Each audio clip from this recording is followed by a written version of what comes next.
Barangay sinipit tayo.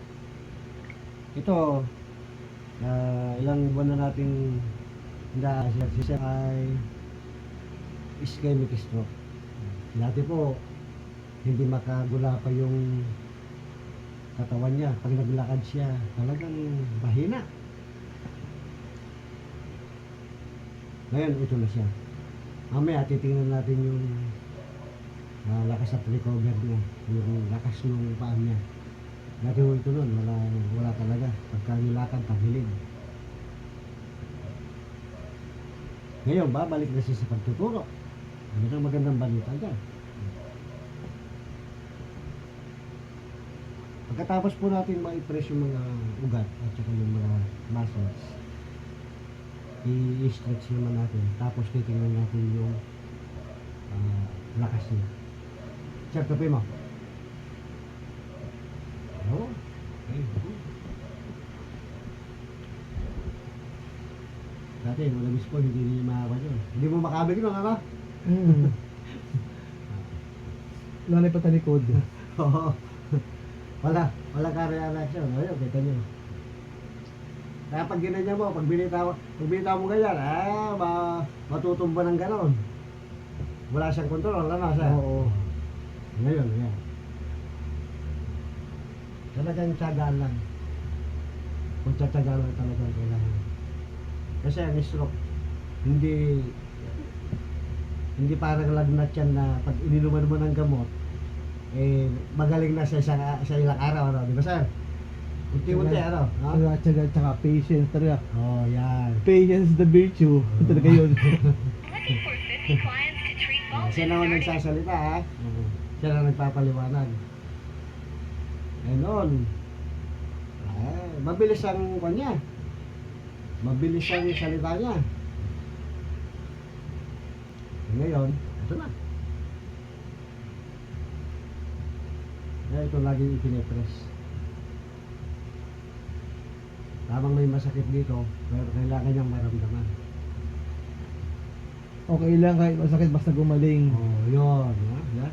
Yung iba, sir, pagka nasasaktan, umaayaw eh. Di ba mas mahina pagka nasasaktan ka? Yes. Oo, di ba?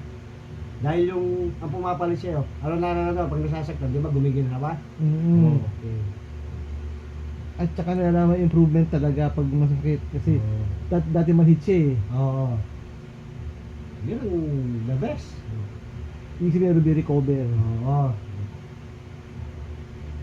Yan o, pag nag-uuntahan kami ngayon, bago-bago, natatagtad ng salita, i-relax mo na niya, tapos unti-unti magsasalita. Ngayon, yung mindset niya, talagang kontrolado na niya.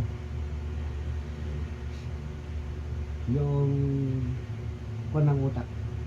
Kasi, dahil sa dami ng gamot na ininom. Ngayon sir, ilan na lang yung gamot na ininom mo? 3. O, 3 na lang. Dati 8. O, dati 8.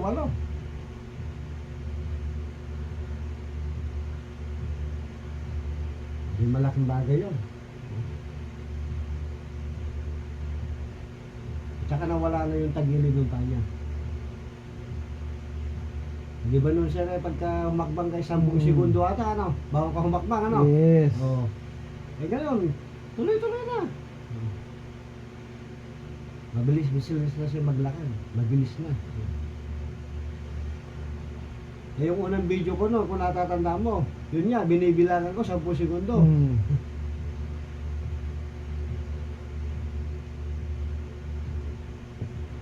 Ngayon, ito na siya. Ito na ko siya. Gusto niyo baka mo ng patunay. Ayan o. Ayan o. Tinutulak na niya ako. Okay. Oh. Kayang-kaya na niya ako itulak eh. Di ba? Ayan o. Isa pa. Sige na sir, kabigin mo. Saka mo isipa. Yun. Okay. Sige nyo. Last, isa pa. Kabigin mo ulit. Saka mo isipa. Yun. Okay. Diba? Kita nyo? Kaya maganda yung recover na siya. Stretch naman natin ulit. Kasi doon mo makikita yung lakas niya. Pag lumalakas na yung pwersa niya, malaki na improve po nun. Kaya huwag natin sila pagsasawaan. Talagang gano'n, pagtsatsagaan nyo. Minsan nga, mainit ang ulo ni sir, pero pinagpapasyasan ko, bakit? Pero sir ko eh, diferensya eh. Diba? Pag pinatulan mo, di ba? So diferensya ka? Oo. Eh tayo yung, nagkanga, aminado sila na nagkasakit sila. Eh tayo nakakaunawa eh. Di ba? Ganun talaga ang mga therapy, mga therapist. Eh pag pinatulan mo, basta pabayaan mo lang sila. Kasi ganun po yan. Mainit yan ang ulo, maramdamin, matampuhin, gano'n. Pag pinagpapatulan mo yan, baka hindi ka na bumalik. Kaya ako nga pinagagalitan yan eh.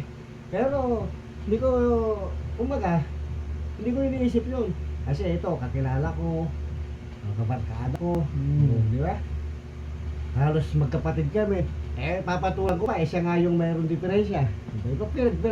Pag pinatulan ko, di, sasabihin, mas malala pala yung kasi kami, di ba? Eh, pagpapasensyahan ko, dito na yung kanya, recover niya. Dapat pagtyagaan natin, huwag natin silang pabayaan, huwag natin silang hahaan. Ituro natin kung ano yung dapat. Ngayon, yung pagsasalita niya, okay na, normal na.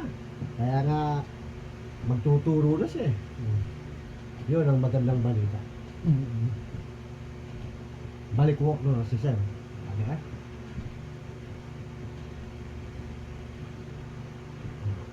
Sige ka pa. Hindi ko na talaga kayang pigilin. Malakas na.